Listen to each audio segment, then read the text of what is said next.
Mr. David Starr. Hi, is this Bay? That's me, man. How you doing? Well, I'm doing good. Hey, how you feeling after Thanksgiving? You all full still?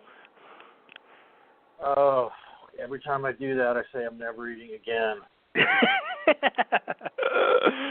That usually lasts until we have turkey leftovers the next day. You know what? I'm out here and I'm on the East Coast. I'm in Philly, and I just had my lunch about an hour ago. And naturally, it was turkey leftovers, and I'm like in that turkey coma still. Yep. Yeah, we actually cooked two turkeys last night, so we got tons of leftovers. Holy cow! Yeah, the other turkey didn't even get touched, and we had a lot of people here last night, cousins and my sister and my mother-in-law. But I thought they were two small turkeys, but we didn't even get through the first one, so got lots of turkey this year. That's fine. I cook the turkeys. I like doing it. Cool. Very cool. I mean, well, speaking of family, I mean, this whole this new album that you guys have put out, this is really all about family, isn't it? Yeah,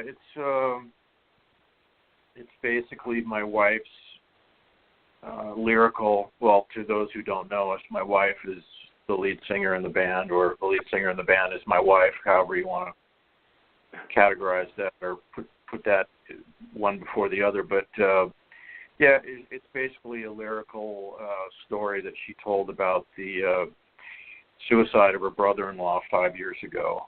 And she kind of poured her heart out, and it ended up becoming a concept album dealing with her relationship with her brother and her brother's frustrations as a musician and not being able to accomplish what he wanted to, and stories about their ups and downs together and their upbringing. And yeah, she just that's how she dealt with this family tragedy.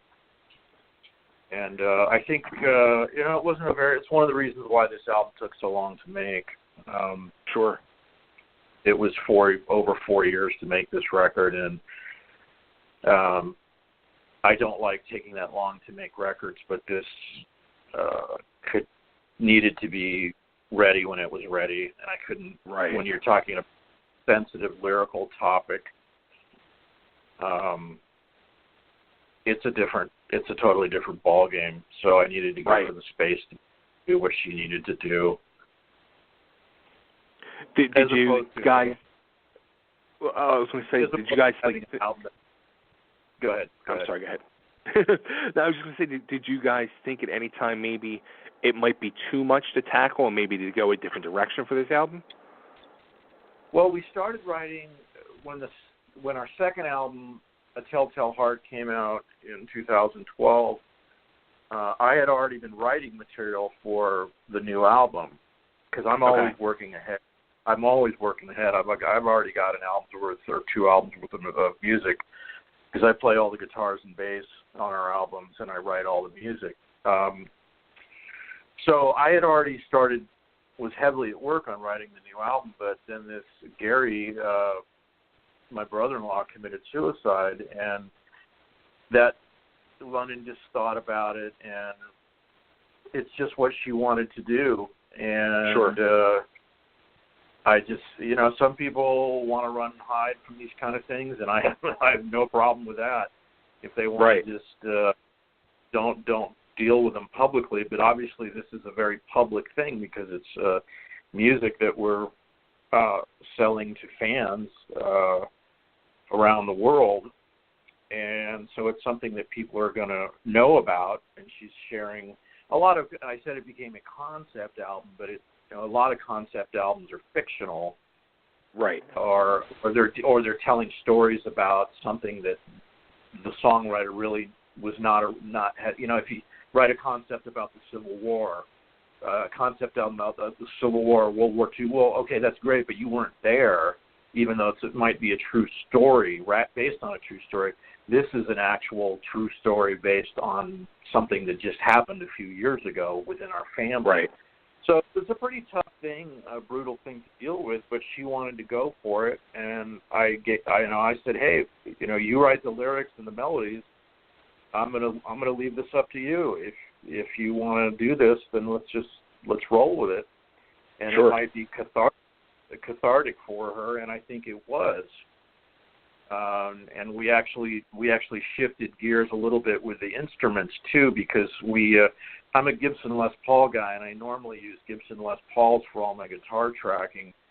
And we used one of Gary's guitars that he left behind, a Fender Strat. And I'm not really a Fender Strat guy, but I became very comfortable with this guitar, and I told London, I said, let's split tracks. We'll do the Strat on one, because I always do multiple guitar tracks. And I said, well, let's use Gary's guitar on one side and my Les Paul on the other, so we'll kind of tap his mojo or his DNA and pay tribute to him by actually playing one of his guitars that he left behind on the album. So that's a nice touch. Another thing important that we did. Yeah.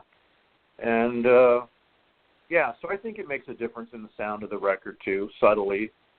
But it made a difference definitely to me, because I realized I was playing a guitar that literally had his DNA all over the fretboard. Right. It made me think about things.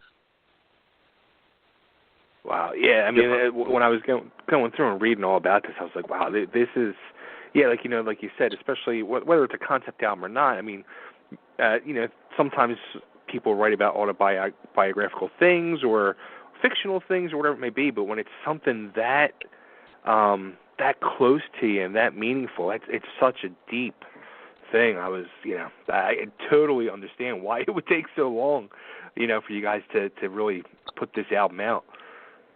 Yeah, it was a tough stretch. I mean, we lost my parents both died during the recording of this album, and my great niece passed away too, who was I'm not good with extended family nomenclature, but my great niece was my wife's daughter's granddaughter. So that's my great niece. Okay. She passed away as a baby a couple of years ago. So it's been pretty rough, and we up and moved from the San Francisco Bay Area to Houston, Texas, to help care for my elderly mother before she passed away. So there's been a lot going on. I hate making excuses for why it took 4.5 years for this record to come out, but if these are excuses, there are plenty of legitimate ones. Yeah, you have good reason, and it I don't think you need to really explain to anybody why it took so long. I mean, it's pretty self-explanatory. Well, the best way I look at it is the first record came out, Arrival, our first album came out in 2010. So the more comfortable way to say it is we've released 3 albums in 7 years. That sounds better. There you go. I like the sound of that. Some people take 7 years to release an album or go 7 years between albums, but we released 3 albums in 7 years. So that's a pretty. There you go. That's a pretty. Yeah. Now, do you think this helped your wife in the writing of this? To deal with this whole tragedy. I think so. Yeah, I believe so. She's been pretty strong throughout this whole ordeal. My mother-in-law who moved in with us about a year ago. Her husband passed away, so we've kind of circled the wagons here. She's had a tough time dealing with it, but I think it's made. I've never been through anything like this before. My grandmother committed suicide, but this happened before I think was before I was even born. So I never knew, and my mother never liked to talk about it. So I didn't really know much about the situation. I did have some other friends pass who committed suicide who I didn't really know that well or hadn't talked to in a long, long time. So this hit quite close to home, and I do think my wife's handled it really well. I mean, she knew, without getting into the morbid, gory details, she knew that Gary was a troubled soul throughout his life.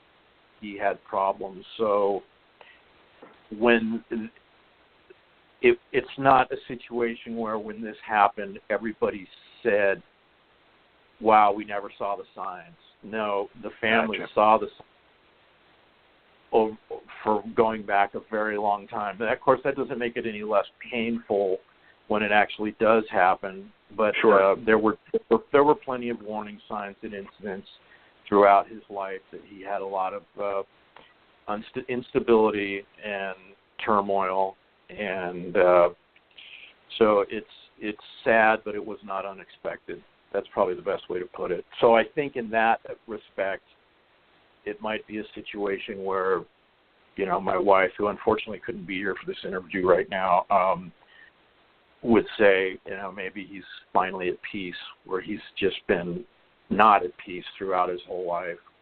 Right. Now, also, too, like as I was going through and researching, it seemed like, were you guys originally going to call this album just 3, and then you just changed the name to Beyond the Rain? Yeah, I think we were calling it Wildstarr 3, and Beyond the Rain is a title that London came up with. She just kind of felt it fit the scenario of the concept regarding her brother-in-law. I don't really remember. I guess it was maybe sometime 5 years ago when after the last album came out, and maybe around 2013 or 2014, where we actually shifted the title from Wildstarr 3 to, if you're coming out with your third album or fourth or whatever, if you don't have a title for it, it's easy just to call it by a number, and then you can always change it later. As opposed to saying, this is the new album's called Meltdown, but we decided to change it to Beyond the Rain. Well, what the hell was that all about? But if you go from 3 to Beyond the Rain, it's kind of less of a transition, if you know what I mean. Maybe 3 was just a placeholder, if nothing else. Now, you were saying a little earlier too about how you mainly play Gibson Les Paul, but I saw a bunch of pictures of you holding my all-time favorite guitar, the Ibanez Iceman. I did use that's an interesting guitar. Was a limited edition Paul Stanley Iceman that came out in 1992, and there was 200 of them made, and they were all signed by Paul Stanley on the back. And I bought it sight unseen. I worked at Guitar Center when I found out they were coming out with them. I did use that on the second album. I did use that on Telltale Heart, split it left and right. It was on the first album I used Les Pauls on both left and right. Telltale Heart, I used the Iceman and the Les Paul left and right. I kind of had to. I have a love-hate relationship with that Iceman. I love the way it looks, but it doesn't seem to be very comfortable to play, and I had a really hard time keeping the damn thing in tune. So I'm not sure if I want to use it again on another album. I just have real consistency using my Gibson Les Pauls, and I'll never sell the Iceman. I was actually just thinking about busting it out the other day, but I just remember while recording the second album, Telltale Heart, I just had a really tough time keeping that damn guitar in tune. And I remember just saying to myself, I'm going to get through this record, and I'm never going to use this on another album again. But wow. I wanted to try to go for a little bit of variation, so we had the Paul Stanley Iceman and the Gibson Les Paul. We took it a little more extreme on this album with the Strat and the Les Paul, which I think puts across as being somebody who plays everything, all the guitars and the bass. So I play the role of 3 different guys in this band, if you will. Right. One of the reasons why I wanted to play the Strat on this album, and one of the reasons why I used the Iceman on the last one, is I thought, on the first one I just used my Les Paul on both left and right tracks. So I thought, that's cool, but it doesn't really make a lot of sense if we're trying to sound like a band. If we want to be a band, but we're doing everything as a 3-piece in the studio, it might be a little smarter to have 2 different sounding guitars as opposed to using the same guitar for 2 different tracks. So I think we really achieved that more so on this album because the Strat and the Les Pauls definitely sound like different instruments. And I use EMGs in my Les Pauls, and I used this custom Strat of Gary's was actually in pieces. It was the guitar and the neck. He left the treasure trove of stuff behind, and we had to sift through it and figure out what we were going to keep, what we were going to save, what we were going to sell. So I had to go through his boxes of pickups and put in I think a Seymour Duncan JB or something in the bridge position, and brought it back to life. And we found some old pictures of him playing the guitar. So it's definitely a favorite one that he had kept throughout the years. It was maybe going through some transitions at the time of his death. Maybe he was in the middle of changing pickups or all the electronics. Or not really sure. We'll never know. But I think it sounds cool on this end because we've got Les Paul with the EMGs on one side, Strat with a passive Seymour Duncan pickup on the other. So it kind of gives it more of a tonal diversity. Yeah, it sounds good. I mean, the whole album sounds good. I was listening to it last night. It's a really killer, true classic metal album. Thank you very much. Yeah, we're really proud of this. And so far the feedback that's been coming back is all been really good. I mean, I've never really read very many bad reviews on what we do anyway. I read a couple of them from the first album, maybe one or two for the second album. The reviews are just now coming in, and there's a German website called metalmag.com that just gave us 100 out of 100. So that was oh wow, that was pretty cool. Oh, so that was nice. Yeah, right. So yeah, I don't think you can do better than 100 out of 100.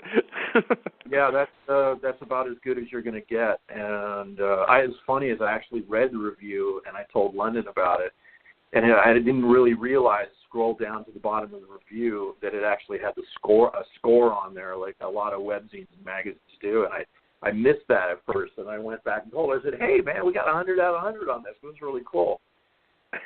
So that's the interviews. The reviews are just now starting to come in because the record doesn't even come out for another couple of weeks. But you and a lot of the other press people who've been doing interviews and getting advanced copies, they're starting to pop up now here and there. So it's always curious to see what people are going to think. The people I talk to on Facebook just love it. So I think we've got a winner on our hands. Yeah, I think so too. I mean, well, you get so immersed in what you're doing, especially when you spend 4 years. You think everything. Oh wow, this is great. But then again, just because you're listening to it day in and day out and perfecting it, you never really know what the general public is going to think when they hear it. Just because you think it's great. I mean, everybody thinks their record. Everybody thinks their record is great, but it really depends on what. That doesn't mean the general public who hear it or buy it are going to feel the same way that you do. But so far, everything's been really really great that we've been reading and hearing from. Nice. Now, you've mentioned many times, and in case people still didn't even pick up on it, you and your wife are in this band together. This is your wife. Is the lead singer, you're the guitarist / bass player as well on the albums. And I was wondering, I mean, for years, being in Vicious Rumors and playing with other bands through the years, you were back at that point in time, I mean, it's like you and friends or associates, you know what I mean? And now it's you and your wife. So how different is that, being in a band with your wife? Yeah, I never... It's a little different. I think it can be a little more challenging. The recording studio is in our home, and we have to make sure that if we have a disagreement or a blowout or something that we're doing, that it stays when we leave the studio door, that it doesn't filter out into our domestic home life, which sometimes can be easier said than done. But obviously, we've made 3 albums together as husband and wife team, and I'm really proud of everything that we've done. The general consensus is that everybody really loves what we're doing, so that makes it a lot easier to obviously, if you're putting stuff out and nobody likes it, then you're probably not going to be too happy. But no, I think it makes it more enjoyable because of the fact that we're husband and wife, and it makes it a very unique situation. And I've said this many times in interviews. I literally do not know, and I'm not saying it's etched in stone. I'm saying I don't know if there are any other husband and wife teams in the field of heavy metal. If they're out there, I'm not being ignorant of it. I just don't know if there are any other ones out there. So it makes it a very unique situation in this genre of music. So I think that makes it more special personally for us because it's part of our life and part of our marriage. We're creating art together, and we're doing it as husband and wife. So I think it makes it more rewarding. Do you think it's maybe even brought you guys closer together? I think so. There's a larger way that there's a really the big answer to that question is before this whole thing really started, I had some serious substance abuse issues that I had to address. So I've been clean and sober for 12 and a half years now. And It was about that time that I wanted to start. I said to myself, I want to start writing this stuff with my wife, with London. But I realized that this was never going to happen if I didn't get my head screwed on straight. So that was part of the whole process. So how does that play into our marriage? Well, I can tell you honestly right now, if I didn't get clean and sober, I would have been dead probably within a couple of years. So we wouldn't be having this conversation right now. There would have been no Wildestarr, and our marriage would have ended prematurely with my death. And I'm not trying to sound dramatic. I mean, it was pretty.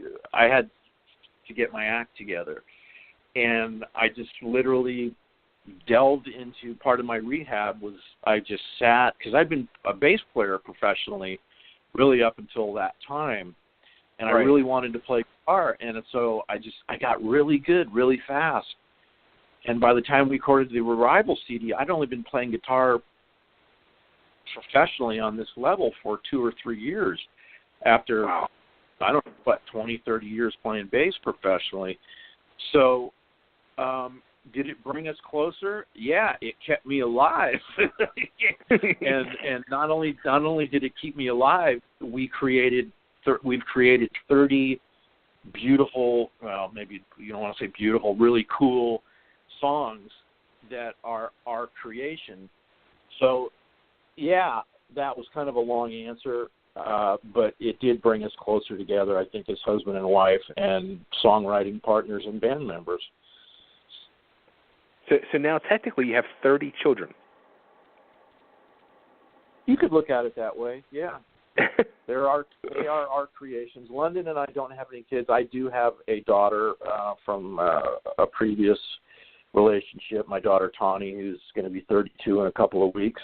But yeah, London and I don't have any kids, so this is kind of our.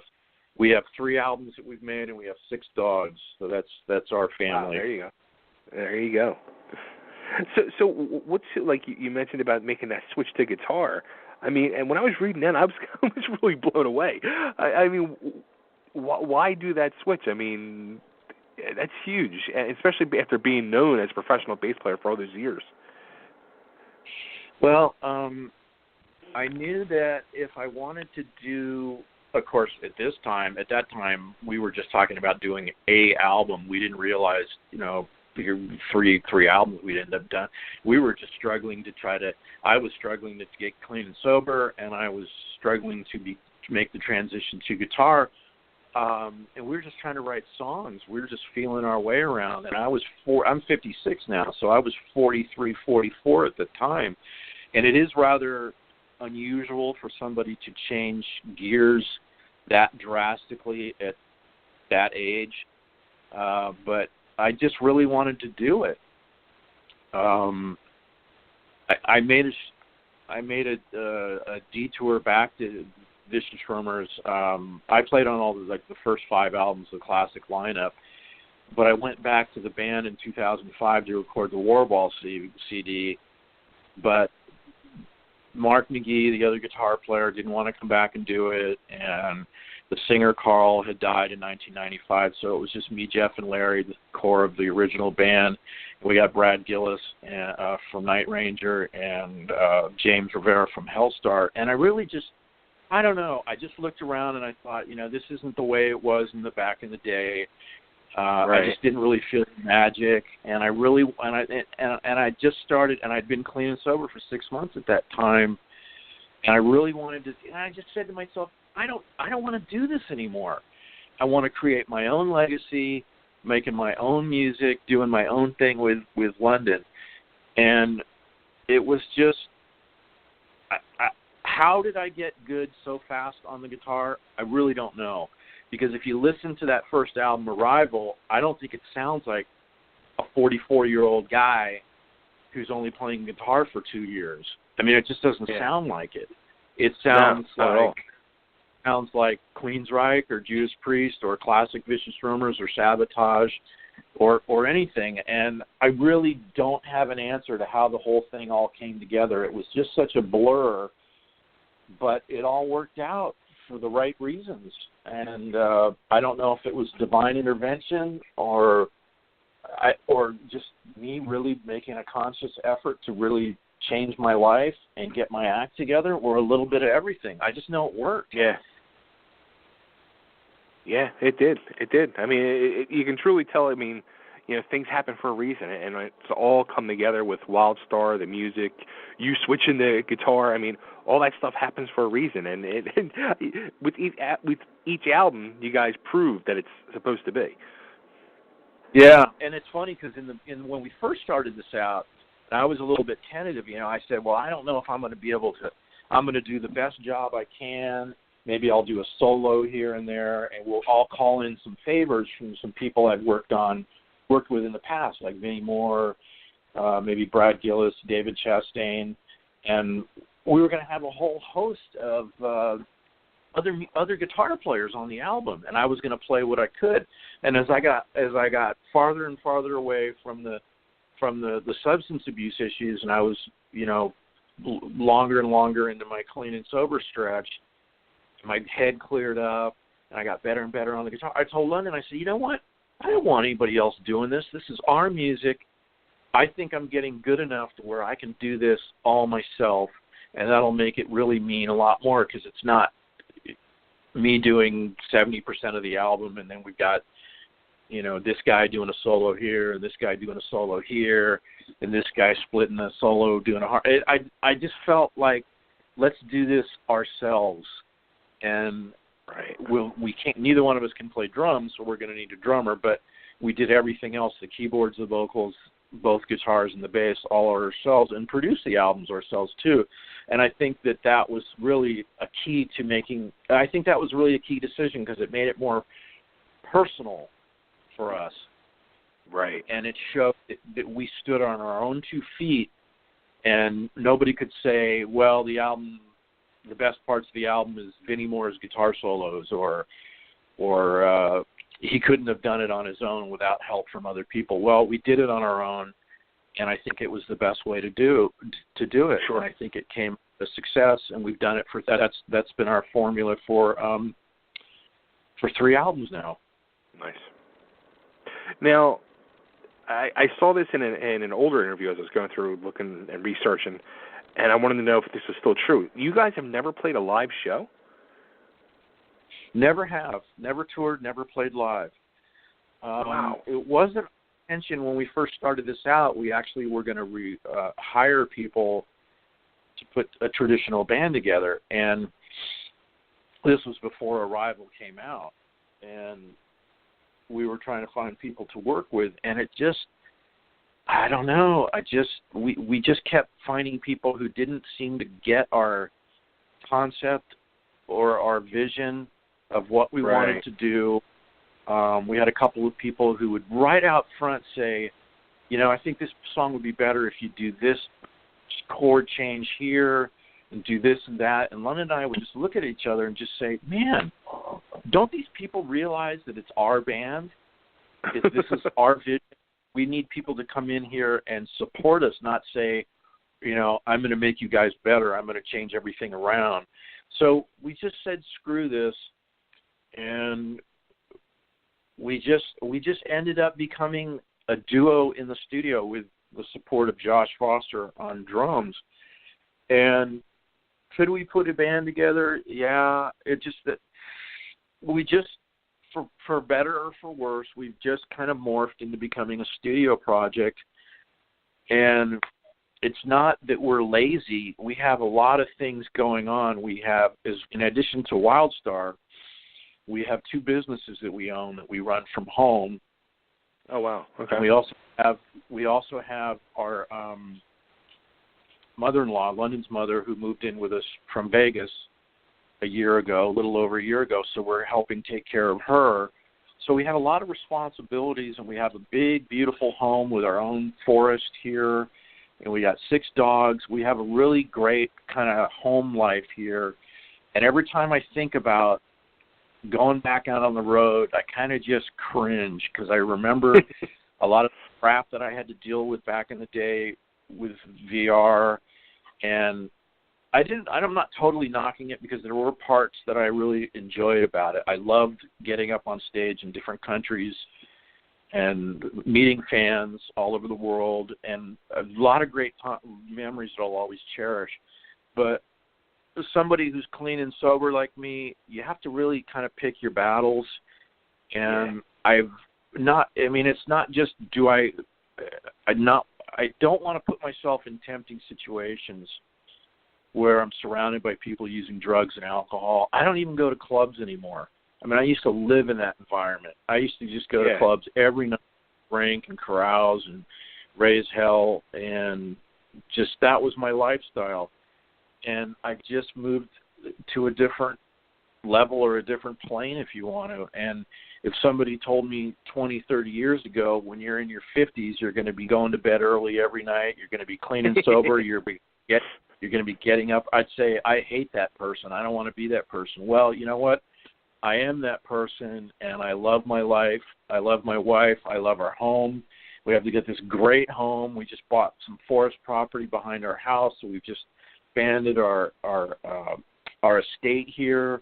We got a bunch of dogs and my mother-in-law, so we have a really cool situation here going on in Texas. And when you have something that's this positive and this great in your life, there's not really a lot of incentive to want to leave it. And we get asked that question a lot, and I'm not frustrated with answering it because I know it's going to happen. It happens with every album. There are aspects of touring that I miss. Do I sometimes think about taking this on stage and on the road? Yeah, I do. But for right now, it's just not in the cards. We just love what we're doing in the studio, and we're just keeping it at that. So I know that was kind of long. No, because I get it. Like, I mean, I'm 47, and I kind of feel the same way. Like, I think to myself, like, yeah, I want to go out tonight. I'm going to go see this band. I'm going to see that band. And then I'm like, you know what? My couch and my TV are winning out of going and sitting in a club and, dealing with young drunks and stuff like that. I'm like, I just don't want that. But from your point of view, where I'm thinking to myself, like, I would die to, like, for the, the other side of it, being on stage and hearing the reaction from the fans to the music and all. But through this whole interview, I kept saying to myself, like, this dude just seems very happy and content with the way his life is, and I get it. You know what I mean? Like, I totally get it. Yeah, well, I mean, I don't consciously make an effort to put that across. I'm just being honest. Yeah. And when I say honest, I mean, I should, for all the crap that I went through, a lot of it self-inflicted with substance abuse issues. It is literally a miracle that I'm alive today, and I should have been dead 20 times over. And to be able to just be sitting here talking to you is a really, I mean, I get up in the morning and I just have a smile on my face. I'm happy just to be alive, just to be breathing air, just to be playing the guitar, just to be walking in the forest with my dogs and my wife. I mean, life is great right now. I have That's awesome. I mean, hey, everybody's got problems. Sure. I have problems too, but now I'm able to deal with them being clean and sober. So the problems are not so much gigantic problems anymore because I deal with them. So yeah, to a lot of people, maybe this life would be boring to them. And like I was saying a few minutes ago, if I saw myself in the future, maybe I would think this would be boring, but actually I find it pretty damn cool. I just got a brand new Harley Davidson last year. You know, I go for rides on my bike and just breathing air and just without trying to sound like really sappy. When I went through what I went through, every day is a gift, and sure. that's how I look at life now. Especially when you get to be my age, I'm 56, so you realize there are less days ahead of you than there are behind you, and you just take every day and you just really, really value it and appreciate it, and that's how I approach life. Well said. I love it. Thank you. So, all right, so let's get all the plugs out there. Let's get people to buy this album because this is actually a business.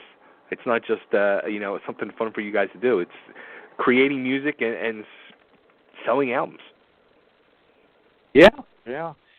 Well, if people want to reach us, they can go to our website.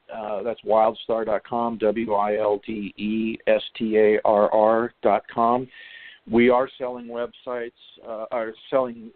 CDs through the website, and if people buy them through us, the advantage is we sign them, personally autograph them at no extra cost.